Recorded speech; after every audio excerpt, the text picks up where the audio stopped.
Hi everyone, it's Kelly and welcome to my channel. Today I am using the adorable stamp and die set from Fawn and Hutson, a collaboration for the Summer of Stamping, and it's just so cute. I'll be making this card with you using Copic markers, and because I had 3 hours of sleep last night drinking copious amounts of coffee, I didn't get to Starbucks today and I'm already on my second cup, and I'm using a sweet mug from my daughters. Last year, they went to the Disney parks and brought me back a city mug from each of the theme parks, and they are an absolute treasure. Off camera, I stamped and cut out the images. I have a Gemini Junior, which makes it so easy, and I adore it. I'll be coloring the images and blending with Distress Oxide inks for the skyline.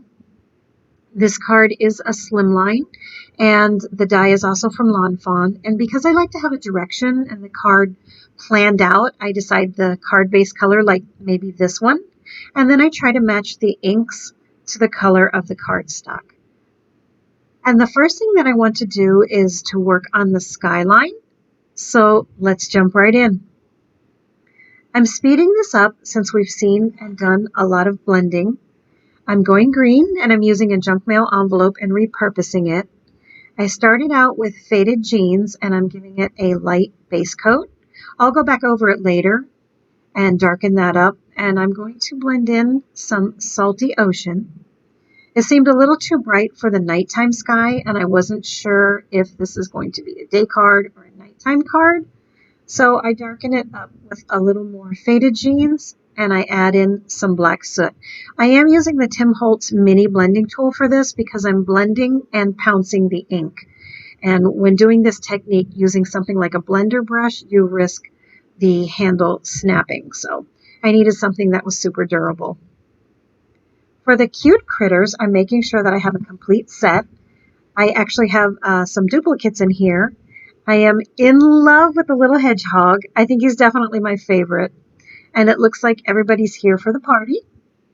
I'm using a coloring combination of Copic Chow and Copic Sketch markers. And this particular set has some similar colored animals with browns and yellows, so I can use a lot of repeat colors. First up is E50 and YG91. And I've also used E17 and E51 and E25 for coloring up these little guys. I absolutely love critters and anything with a little animal stamps. They just make my heart smile, and they're definitely my favorite. I think probably followed by flowers, but whenever I see a set released, especially by Fawn with sweet little animals, I just swoon. They're just super cute. So what do you think about camping? Are you a yay or a nay? We used to camp as kids, and of course it was a great adventure and a lot of fun, but for now, I don't know. I don't think it's my jam. Too many bugs. The joke around here is when I color that I end up using 400 different markers. What do you think? I know you can all relate. It's just so funny how we need 5 markers to color one tiny image. But as you know, we don't just color. We blend and we shade and we create dimension and we just make cute things. For this set, I used a few Prismacolor markers as well. Everyone looks like they're pretty well colored, and the next thing is to start assembling the card. Before I do that, I like to go over one last time all the colored images, and I just check for spots that I might need to fix, to add a little more color, or if I have gone outside the lines in any particular spots, I just use a white Signal gel pen and just sort of clean up a little bit around the edges. And everybody looks pretty good so far. My son was actually supposed to go camping, and this card I thought I would make for his birthday as a little birthday card treat.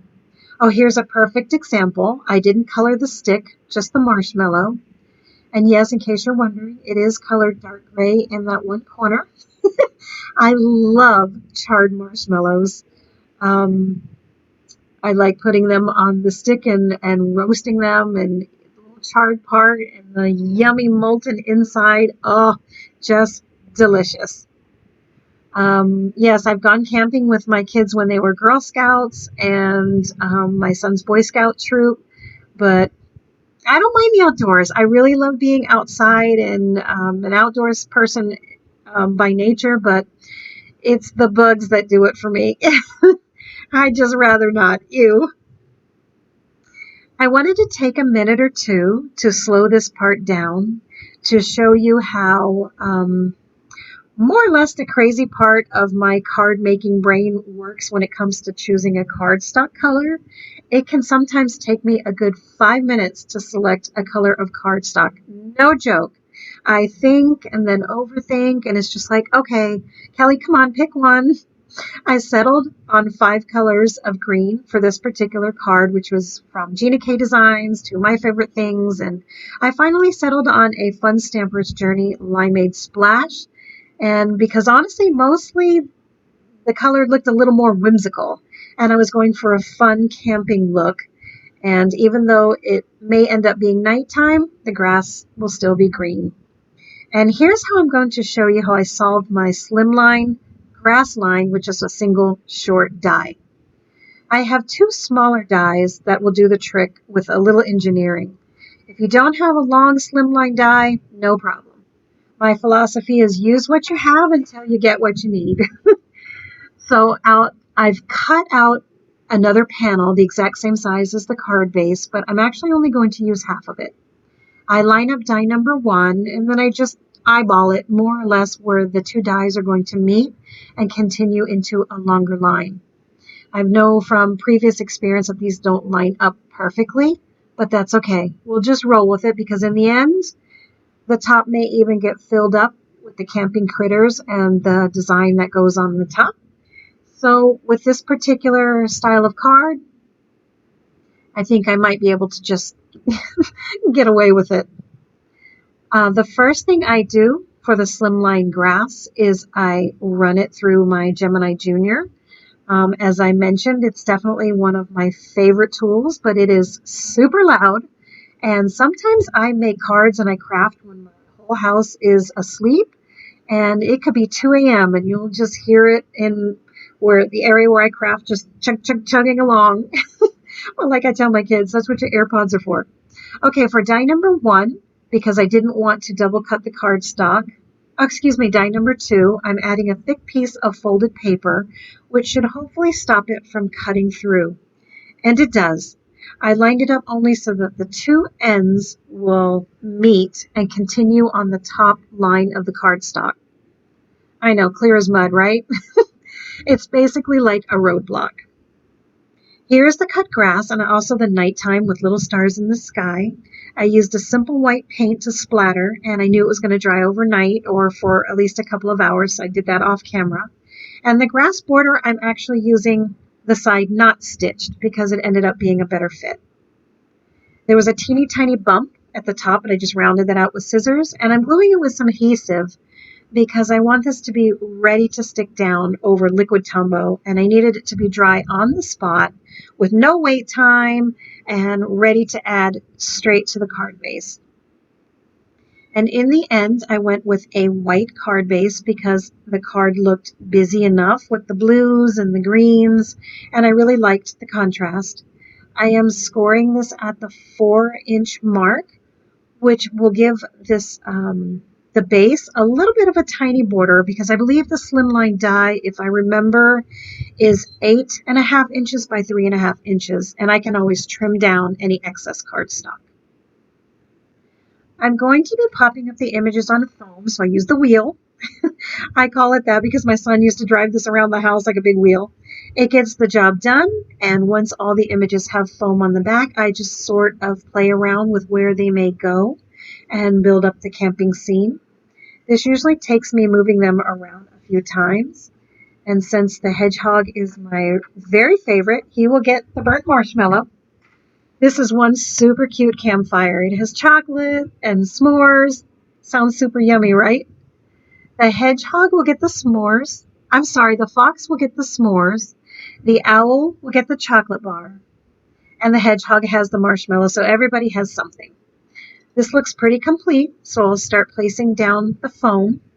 And I love working with foam, and the Scrapbook Adhesives brand is just absolutely amazing. And the thing with this particular foam is you have to know where it's going to go, because once you stick it down, it's staying put. It's a little unforgiving. Ask me how I know. The wonderful thing about s'mores is you can eat them anywhere. You can have them at home. And since we live here in Miami, Florida, it certainly doesn't get cold enough for campfires. And I have 4 kids, and they're a favorite around here. The kids and the campfires and the s'mores. But it's just too hot. We literally get like 4 days of winter. And I do cherish those cooler days when we have them. But it's so funny to see everyone here. It's 60-degree weather, and they're wearing parkas and hats and scarves and Ugg boots, and they're freezing. And then you look over at me, and I'm in shorts and flip-flops. I just love the cold. I absolutely adore it. And I do not bundle up, when it dips below 65. For me, that's sit out on the lanai drinking my iced tea kind of weather. It is just a treat when our weather changes a little bit for the cooler. The card is coming along nicely, and I think this is the top contender for my son's upcoming birthday. He's a Boy Scout working towards his Eagle, and because of COVID-19, he missed not 1, but 2 camping trips out of state, and including a high adventure camp and whitewater rafting. I felt so bad for the troop, but it was really the best decision. Now for the inside, and this is one of my favorite things, is to choose the sentiment. I ended up choosing "Let's Toast to Your Birthday" as a fun play on words with the marshmallow. I lined it up using the Misty because the sentiments are separate, and I needed to make them into one long one. And the grid paper is phenomenal for this, and it's a great way to make sure things are straight, especially with my eyeballs. They just aren't the way they used to be. And this card was loads of fun. I definitely get a summer nights vibe, and it was a lot of fun bringing a little campfire scene to the paper. And now that the inside is stamped and done, oh, and another thing I like to do is add the images to the inside, but I don't always color them. I just leave them uncolored and, let it, so sorry about that. Whoops. I just leave them as they are, and there's plenty of room for writing and putting in a little note and personalizing it. I'm going to flatten it a little bit more with a bone folder and then find the envelope that it will go into. And that's my campfire card. This was truly one of those sets that I'll use again and again.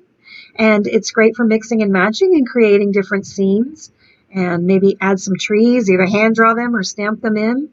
But this was a lot of fun. Thank you so much for watching, and I would love it if you would subscribe with notifications. And if you liked this video, give it a thumbs up, and I'll see you soon on my next video.